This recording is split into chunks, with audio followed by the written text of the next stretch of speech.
എല്ലാവർക്കും പുതുവത്സരാശംസകൾ.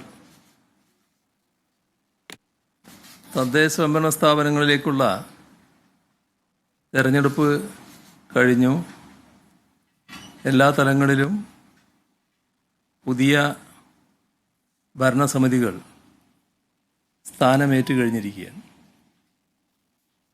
തെരഞ്ഞെടുപ്പ് ഘട്ടത്തിൽ ശക്തമായ രാഷ്ട്രീയ പ്രചരണങ്ങളും വാദപ്രതിവാദങ്ങളും എല്ലാവരും നടത്തി. ആ ഘട്ടം പിന്നിട്ട് തിരഞ്ഞെടുക്കപ്പെട്ട ഭരണസമിതികൾ സ്ഥാനമേറ്റതോടെ അവർക്ക് മുന്നിൽ പുതിയ ഉത്തരവാദിത്തങ്ങളാണ് ഉള്ളത്. ഇന്ന് കാണുന്ന ത്രിതല പഞ്ചായത്ത് നഗരഭരണ സംവിധാനം രൂപപ്പെടുന്നതിന് പിന്നിൽ കേരളത്തിൻ്റേതായ സവിശേഷ ചരിത്രമുണ്ട്. ഭരണം കേവലം സെക്രട്ടേറിയറ്റിൽ കേന്ദ്രീകരിക്കുന്നതിന് പകരം താഴെത്തട്ടിലേക്ക് എത്തിക്കണമെന്ന ആദ്യം ശുപാർശ ചെയ്യുന്നത് 1957 രൂപീകരിക്കപ്പെട്ട EMSന്റെ നേതൃത്വത്തിലുള്ള ഭരണപരിഷ്കാര കമ്മിറ്റിയാണ്. ഗ്രാമതലത്തിൽ ഭരണനിർവഹണത്തിനുള്ള അടിസ്ഥാന യൂണിറ്റായി പഞ്ചായത്തുകൾ മാറുക, തിരഞ്ഞെടുക്കപ്പെട്ട പഞ്ചായത്ത് ഭരണസമിതികൾക്ക് കൂടുതൽ സ്വയംഭരണാധികാരം നൽകുക, ഇത്തരം ശുപാർശകളും ആ കമ്മിറ്റി മുന്നോട്ട് വെച്ചു. 1967 EMS മന്ത്രിസഭ വന്നപ്പോൾ ദ്വിതല സമ്പ്രദായത്തോടു കൂടിയുള്ള പഞ്ചായത്ത് ബിൽ നിയമസഭയിൽ അവതരിപ്പിച്ചു. 1987 നായനാർ സർക്കാരിൻ്റെ കാലത്താണ് ജില്ലാ കൗൺസിലുകളിലേക്കുള്ള തെരഞ്ഞെടുപ്പുകൾ നടന്നത്.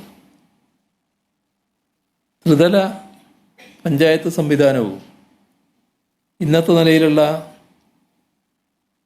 നഗരഭരണ സംവിധാനവും 73-74 ഭരണഘടനാ ഭേദഗതിക്ക് ശേഷം 1994 Kerala panchayat Raj act, Kerala municipality act എന്നിവ മുഖേനയാണ് നിലവിൽ വന്നത്. 1995 ഒക്ടോബർ 2 അതനുസരിച്ച് ജനപ്രതിനിധികൾ സ്ഥാനമേറ്റെടുത്തു. അവിടെയും കേവലമായ പരിഷ്കരണമല്ല നമ്മുടെ സംസ്ഥാനം ലക്ഷ്യമിട്ടത്. വിപ്ലവകരമായ മാറ്റങ്ങൾ സൃഷ്ടിച്ചുകൊണ്ട് കേരളത്തിലെ തദ്ദേശഭരണ സ്ഥാപനങ്ങളെ മറ്റ് സംസ്ഥാനങ്ങളിൽ നിന്നും വ്യത്യസ്തമായ നിലയിലേക്ക് എത്തിക്കുക എന്നത് പ്രധാനമായിരുന്നു.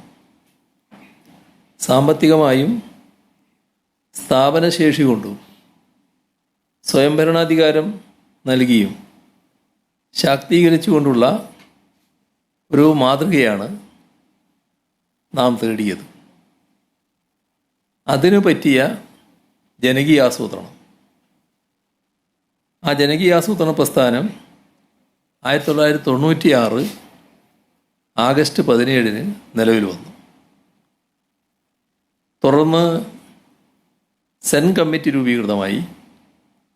ആ സെൻ കമ്മിറ്റിയുടെ ശുപാർശകളുടെ അടിസ്ഥാനത്തിൽ പൗരാവകാശ രേഖ, അറിയാനുള്ള അവകാശം തുടങ്ങിയവ ഉൾപ്പെടുത്തി സമഗ്രമായ നിയമഭേദഗതി 1999 കൊണ്ടുവന്നു. ഇതോടെ സംസ്ഥാനത്തെ തദ്ദേശഭരണ സ്ഥാപനങ്ങൾ ശക്തമായ സ്വയംഭരണ സംവിധാനങ്ങളായി മാറി. ഏറ്റവും അവസാനം 2022 ഫെബ്രുവരി 19 ഏകീകൃത തദ്ദേശ സ്വയംഭരണ വകുപ്പ് നിലവിൽ വന്നു. പഞ്ചായത്ത്, ഗ്രാമവികസനം, നഗരകാര്യം, എഞ്ചിനീയറിംഗ് വിഭാഗം, നഗര ഗ്രാമാസൂത്രണം എന്നിങ്ങനെ വിവിധങ്ങളായി നിന്നിരുന്ന വകുപ്പുകളെ അതോടെ ഒറ്റ വകുപ്പാക്കി മാറ്റി. അങ്ങനെ പ്രാദേശിക സർക്കാരുകളുടെ പ്രവർത്തനങ്ങൾ കൂടുതൽ ജനോപകാരപ്രദമായും ഫലപ്രദമായും നടപ്പിലാക്കുന്നതിനുള്ള ഏകീകൃത പ്ലാറ്റ്ഫോമാണ് നിലവിൽ വന്നത്. 1995 സ്ഥാനമേറ്റെടുത്ത ജനപ്രതിനിധികൾ ജനകീയാസൂത്രണത്തിൻ്റെ പിൻബലത്തോടെ പുതിയ വികസനക്ഷേമ പ്രവർത്തനങ്ങൾ സാധ്യമാക്കി. അന്ന് ലഭ്യമല്ലാതിരുന്ന ഒട്ടേറെ സൗകര്യങ്ങൾ ഇന്നത്തെ ജനപ്രതിനിധികൾക്ക് ലഭ്യമാണ്.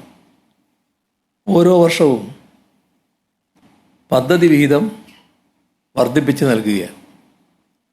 സേവനം വിരൽത്തുമ്പിൽ ലഭ്യമാക്കുന്ന ഡിജിറ്റൽ സാങ്കേതികവിദ്യ നാം ഫലപ്രദമായി ഉപയോഗിക്കുന്നു.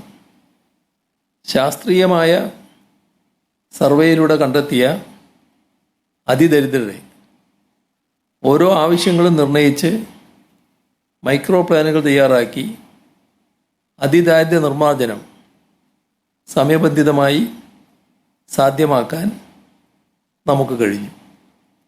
നേരത്തെ തന്നെ പ്രസ്താവിച്ചതാണ്, ഇതിലേറ്റവും സ്തുത്യർഹമായ പങ്കാണ് തദ്ദേശ ഭരണ സ്ഥാപനങ്ങൾ വഹിച്ചിരുന്നത്.